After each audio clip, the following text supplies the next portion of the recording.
Halo anak-anak, selamat pagi. Apa kabar? Semoga kita semua dalam keadaan sehat ya. Dan pastinya harus tetap semangat. Hari ini kita akan belajar tema 1, subtema 3, pembelajaran ke-1. Sebelum memulai pembelajaran, anak-anak ibu jangan lupa berdoa ya. Sudah siap ya untuk belajar hari ini? Kalau sudah siap, mari kita mulai belajarnya. Nah, coba kalian perhatikan gambar yang ada di hadapan kalian. Pernahkah kalian melihat benda-benda seperti yang ada pada gambar ini? Atau mungkin ada tidak di rumah kalian benda-benda seperti pada gambar ini? Nah, kalau kalian pernah melihat gambar seperti tadi, nah benda-benda yang tadi kamu lihat itu disebut dengan gerabah. Jadi, gerabah itu adalah barang pecah belah yang terbuat dari tanah liat. Tanah liatnya dibakar secara tradisional. Ya, salah satu tempat penghasil gerabah adalah Pulau Madura. Nah, di mana sih letaknya Pulau Madura? Nah, Pulau Madura letaknya di sebelah timurnya Surabaya. Nah, di sebelah timurnya Surabaya ada sebuah pulau, ini namanya Pulau Madura. Nah, Madura adalah daerah penghasil gerabah. Nah, coba perhatikan di sini ada beberapa tahapan dalam pembuatan gerabah. Dalam pembuatan gerabah yang paling terpenting adalah tanah liat. Jadi, menyiapkan tanah liat yang bagus itu sangat penting agar gerabahnya menjadi baik. Kemudian, tanah liat yang sudah disiapkan itu dibentuk tanah liatnya. Kemudian, setelah dibentuk sedemikian rupa, akhirnya jadilah sebuah gerabah. Ya, di sini gerabah ini biasanya sebuah kendi, sebuah tempat minum, atau wadah. Ya, terbuat dari tanah liat yang dikeringkan dengan cara dibakar atau dijemur. Nah, alat-alat pembuatan gerabah itu dibagi jadi dua jenis. Ada alat-alat umum, ada alat-alat khusus.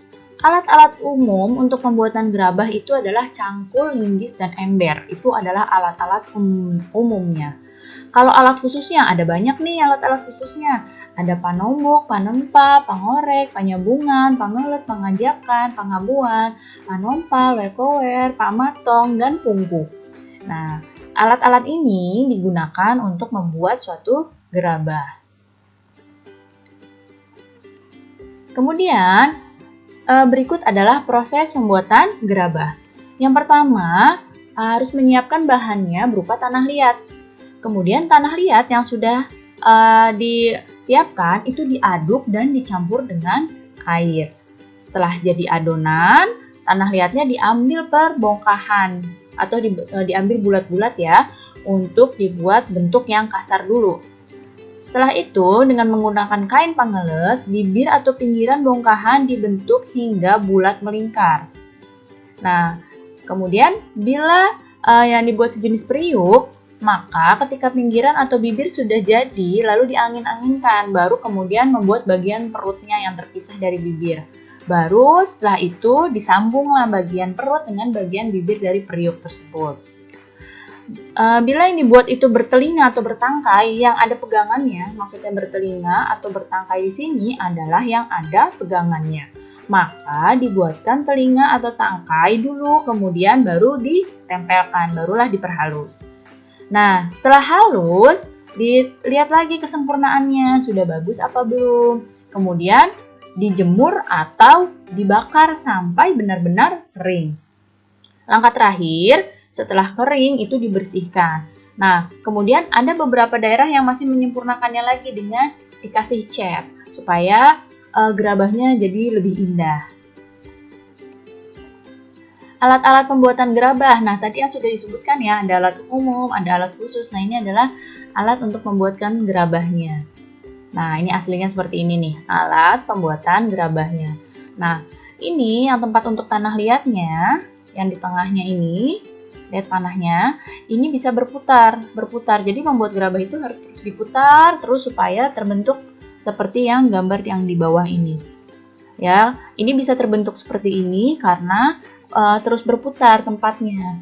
Terus berputar hingga menjadi bentuk yang diinginkan. Nah, ini adalah tempat penyimpanan gerabahnya. Di sini juga ada orang yang sedang membuat gerabah. Nah, ini gerabah yang sedang dikeringkan dengan cahaya matahari. Bisa juga dengan dibakar, bisa juga dengan dikeringkan seperti ini. Nah, ini kalau sudah dikeringkan, ada nih beberapa daerah, beberapa tempat yang kemudian gerabahnya dicat seperti ini. Jadi terlihat lebih indah ya kalau dicat seperti ini. Tapi ada juga orang-orang yang menyukai gerabahnya warnanya coklat saja seperti ini, tidak dicat-cat lagi. Tergantung selera masing-masing orangnya.